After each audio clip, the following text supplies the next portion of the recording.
so much. I mean, everything about what I do is directly because of her, especially on this show. Now, obviously, you're both stepping into these iconic roles. What has the impact of the positive fan reaction to season one been like for you as you step into season two? It's been so relieving. We were mid-production on season two when the first episode of season one premiered. So we were well on our way into the second season. To not know how you're doing was kind of insane. And I mean, I personally, when I saw the first two episodes of the premiere in New York, I was really taken aback by just how, um, like, what the high level of quality that I was suddenly a part of. I don't know what to expect. Because we do our job, we carry the baton for the time that we're there on set, and you just kind of never know how it's going to turn out. And so I'm just so thrilled and excited to be part of an amazing production and team of creatives. Yeah, look, I came in the season finale of season one. These guys had been shooting it. Ethan, of course, was part of the discovery. And so I came in, shot a few scenes, and I sort of, next thing you know, you get, season one premieres and everyone's, in love with the show, and it has all these brilliant reviews. And I think it's very hard to make to create a version of a show that is so beloved. And I think it's a huge undertaking. And I think these guys did it so brilliantly. I'm not going to take any credit for it because I wasn't a part of it until the very, very end. So, I'm just grateful to be a part of this fantastic series with these really brilliant actors and brilliant writers, and frankly, more importantly, nice people. Now, I'm curious, going into a second season, you said you have a little bit more freedom with the network. There's, more or less pressure on you. I'm curious if that allowed you to kind of explore different aspects of the way that you play your character, or took some risks in that way. I'll speak for myself. I think after episode two, Una really gets freed up and is no longer hiding, is no longer sort of living in shame with this shameful secret that she's been hiding all these years. So I think moving forward, that's going to be very different for her. I would say in terms of the network, no, but there is this really great thing that happens around season two of a TV show when you're working with smart writers like we are, is that you'll find them starting to come to you a bit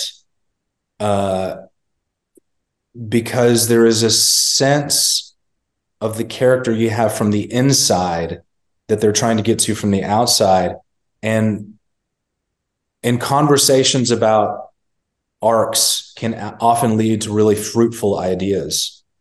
And they have been very proactive about doing that with us.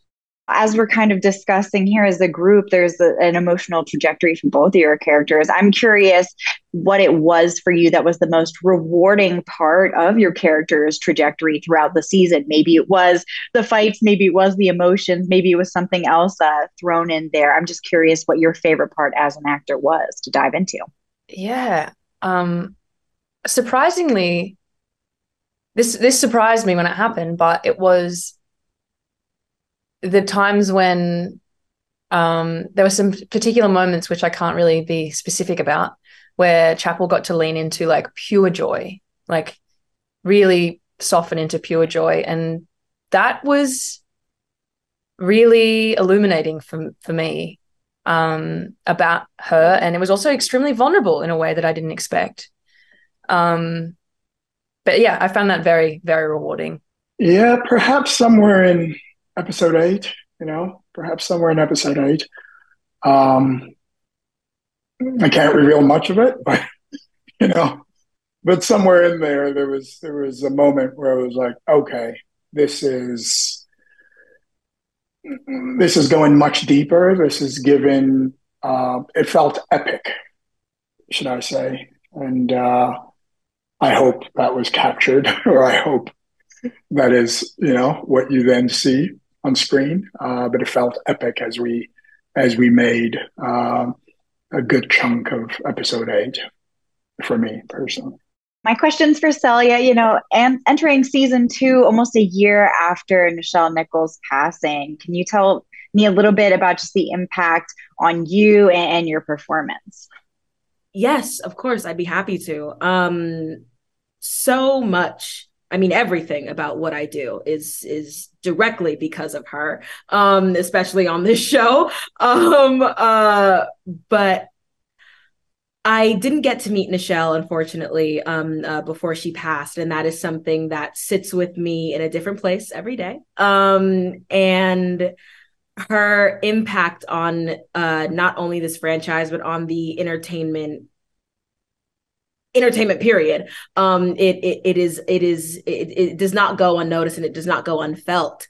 And I'm such a, just like background about me, I'm such a spiritualist. I'm such a person who feels energetically connected to this plane and others. And so her presence sits with me every day on set. And I don't know, not to get too audacious, but I very much feel her with me in how we tell the story of this character. And although we did not get to meet in this physical plane, I know our meeting is coming whenever the universe decides. And I'm really looking forward to that. But until then, her presence is known and I feel her in myself, but I also feel her in the stories that people share about her with me and in getting to meet some of her lovely family. Because Nichelle is so impactful and so lovely and generous with herself and her spirit, I have a wealth of information about her through firsthand accounts and also just what's available on our lovely internet. And so while I did not get to meet her, I feel as though I know her as well as I could if I did.